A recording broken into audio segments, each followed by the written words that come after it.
Here's a kind of answer key for the homework chapter 5.4 worksheet. You can find it in the big file of all the homework. So if you haven't done it yet, I really recommend you go print it out and try sketching these cumulative area so far curves on it. And pause the video and come back when you've done that. So the first one, it's giving us a formula, but we can ignore it for now. It happens to be the bell curve formula. So it's useful in theoretical statistics and probability. And it says starting at a equals -4, which is a little interesting. Technically, in a theoretical statistics class, we would actually start at -infinity, but that's a Calc 2 skill.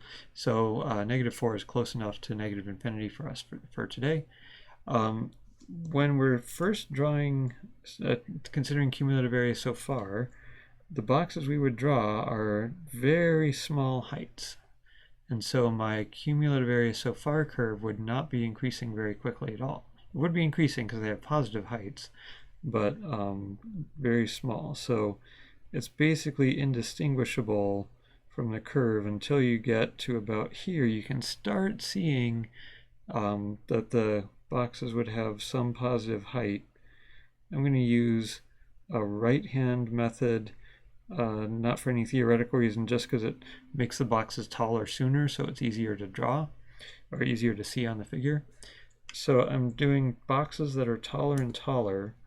So as my cumulative area so far curve moves along, it's increasing more and more quickly. Probably more like that. Never mind that.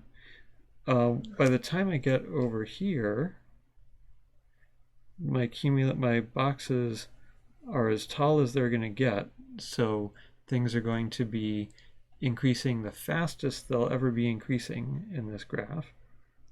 And so this curve happens to be symmetric left-right, and it has a total area of 1. So by the time I've come to the midpoint, the total area so far is 0.5.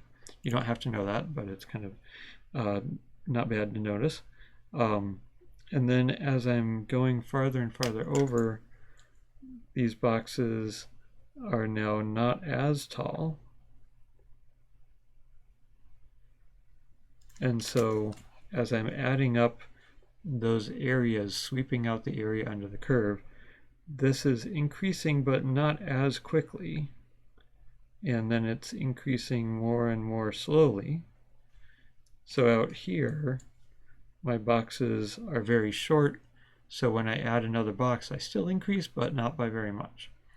So it turns out you get this curve, and it never quite gets up to 1. So that's its asymptote. Proving that is beyond us in Calc 1, but that's okay. So that shape, so that's capital F, and we would say it has a sigmoid shape or an S-shaped curve.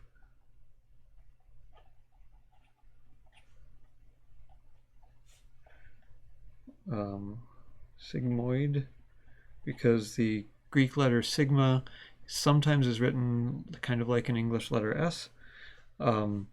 It's roughly the same as the logistic curve, but not exactly. 1 over 1 plus e to the negative x. But they're not exactly the same, but not equal. not equal.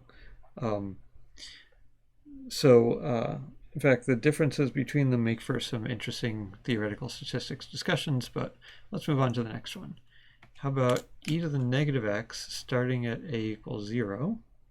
So we're starting here, and our first box is pretty tall.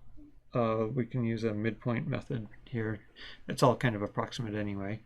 So our first box, we're increasing fairly quickly. We're adding area fairly quickly. And then our next box is not as tall, so we're adding area not quite as quickly. So it maybe more like that. And then our next box is not quite as tall. And so we're adding more area, but still not as quickly as we were just 1 or 2 boxes ago. And then we continue that trend, and it ends up doing this. And we can, because out here we're adding boxes that are very short, just like we were up here. And so this curve is still increasing, but not as quickly. And it turns out that also has an asymptote of y equals 1.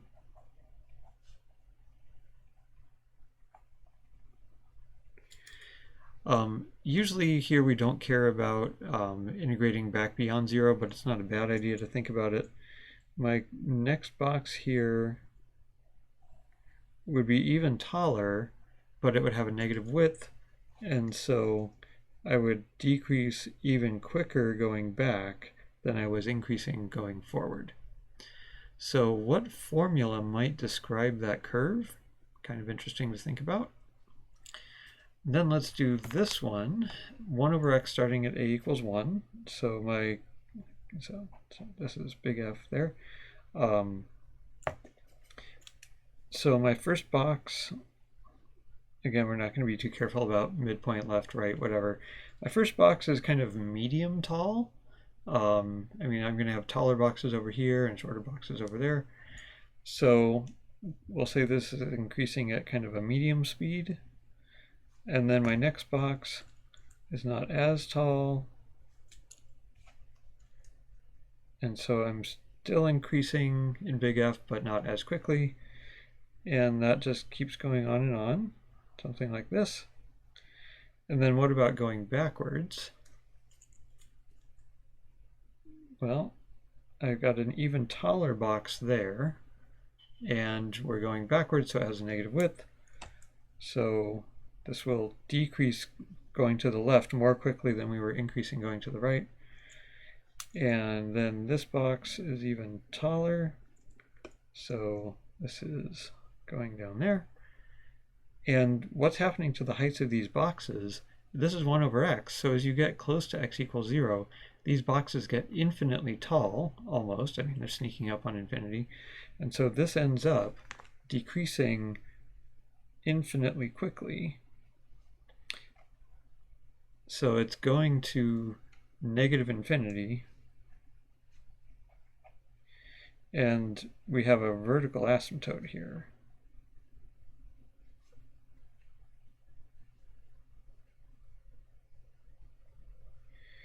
And over here, in the previous one, we had a horizontal asymptote of y equals 1. Here we had a horizontal asymptote of y equals 1.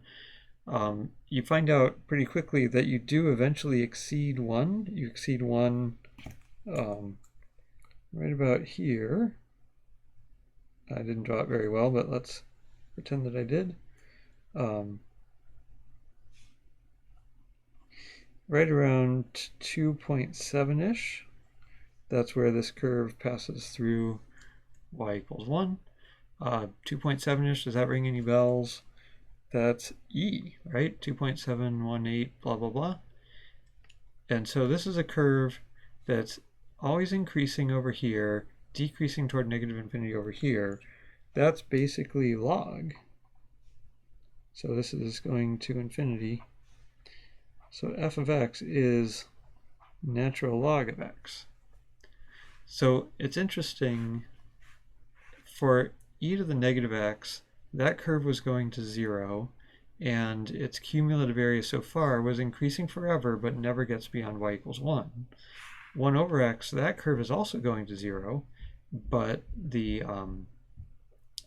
cumulative area so far doesn't stop at 1 or any finite number. It increases forever. So apparently, just because a curve decreases towards 0 doesn't mean that its total area so far stays bounded. Another interesting story here that's more of a Calc 2 thing.